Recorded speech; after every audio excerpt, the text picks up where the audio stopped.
ಅಧ್ಯಕ್ಷರೇ ಸೆಲ್ ಮಾಡಿ ಚೀಫ್ ಮಾಡಿ ಆಯ್ತು ಆಂಟಿ ಮೋದಿ ಚೀಫ್ ಮಾಡಿ ಆಯ್ತು ಅವ್ರಿಗೆ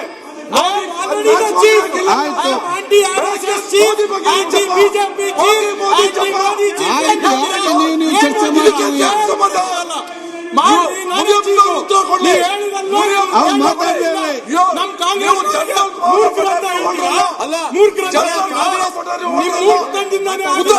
ಆಯ್ತು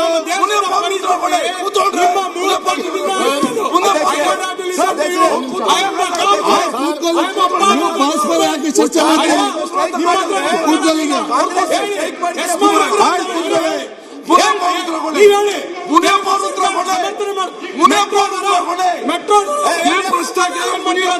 ಕೊಡ್ಬೇಕಷ್ಟೇ. ಆಯ್ತು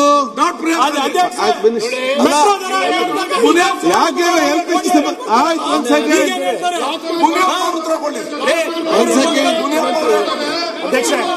ಒಂದ್ ಸೆಕೆಂಡ್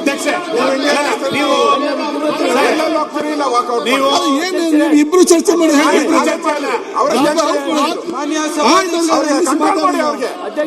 ಇಲ್ಲ ಅಂದ್ರೆ ಧರಣಿ ಮಾಡ್ಬೇಕಾ ಅಧಿವೇಶನ ಅಧಿವೇಶನ ಸರ್ ವಿರೋಧ ಪಕ್ಷ ನಾಯಕರು ಉತ್ತರ ಕೊಡ್ತಾರೆ. ಸಭಾಧ್ಯಕ್ಷರೇ ಮಾನ್ಯ ಅಧ್ಯಕ್ಷರೇ ಆಯ್ತು ಒಂದ್ ಸೆಕೆಂಡ್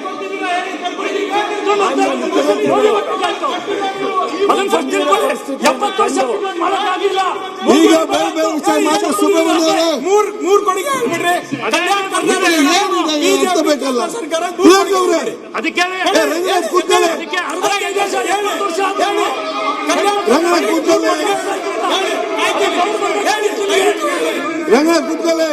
ರಂಗನಾಥ್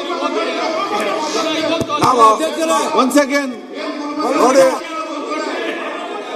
ಕೂತ್ಕೊಳ್ಳಪ್ಪ ನೀವು ಸುಮ್ಮನೆ ಒಂದ್ ಸೆಕೆಂಡ್ ಮಾನ್ಯ ಮುಖ್ಯಮಂತ್ರಿಗಳು ನಿನ್ನೆ ಮಾನ್ಯ ಸಭಾಧ್ಯಕ್ಷರ ಪರಿಸ್ಥಿತಿ ತಕ್ಷಣ ಆಯಿಲ್ ಕಂಪನಿಗಳಿಗೆ ಪತ್ರವನ್ನು ಬರೆದು ಈ ಪರಿಸ್ಥಿತಿಯನ್ನ ಯಾವ ರೀತಿ ಅಡ್ರೆಸ್ ಮಾಡ್ತಾರೆ. ಮಾನ್ಯ ಸಭಾಧ್ಯಕ್ಷರೇ ಮಂತ್ರಿ ಮಾತಾಡ್ತಿದ್ದಾರೆ ನಿಮ್ಗೆ ಪ್ರಶ್ನೆ ಗೊತ್ತಿಲ್ಲ. You don't ask the question, you sit down. ತಕ್ಷಣ ಆಯಿಲ್ ಕಂಪನೀಸ್ ಅನ್ನು ಕರೆದು ಮಾಡಿ ಎಬಿಸಿ ಗೊತ್ತಿಲ್ಲ ಮಾತಾಡ್ತಾರೆ ಅಡ್ರೆಸ್ ಮಾಡೋದು ಹೇಗೆ ಮಾಡ್ತಾರೆ ಅಂತ ಹೇಳ್ಬಿಟ್ಟು ಮೀಟಿಂಗ್ ಮಾಡಿ ಅಂತ ಹೇಳಿದ್ರು. ಮುಖ್ಯಮಂತ್ರಿಗಳ ಆದೇಶದ ಮೇಲೆ ಇದೆ, ಮೈಕ್ ಇದೆ. ನಾನು ತಕ್ಷಣ ಬೆಳಗ್ಗೆ 10 ಗಂಟೆಗೆ ಮೀಟಿಂಗ್ ಕರೆದು ನಮ್ಮ ಸೆಕ್ರೆಟರಿ ಕಮಿಷನರ್ ಜೊತೆಯಲ್ಲಿ ಡೀಟೈಲ್ ಆಗಿ ಡಿಸ್ಕಸ್ ಮಾಡಿದೆ. ಅವರು ಪರಿಸ್ಥಿತಿಯನ್ನ ಎಕ್ಸ್ಪ್ಲೈನ್ ಮಾಡಿದ್ರು. ಏನ್ ಮಾಡ್ಲಿಕ್ಕೆ ಸಾಧ್ಯ.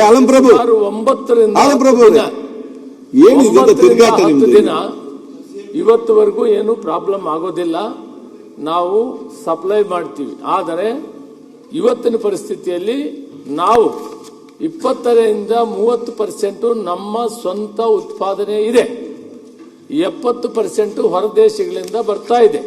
ಇಸ್ರೇಲ್ ಮತ್ತು ಇರಾನ್ ಯುದ್ಧ ನಡೀತಾ ಇರೋದ್ರಿಂದ ಸುಮಾರು 10 ವೆಸಲ್ಸ್ ಅಂದ್ರೆ ಹಡಗುಗಳು ಆಯಿಲ್ ಅನ್ನು ತುಂಬಿಕೊಂಡಿರೋನ ಅಲ್ಲಿ ರದ್ದು ಮಾಡಿದ್ದಾರೆ, ಬಿಡ್ತಾ ಇಲ್ಲ.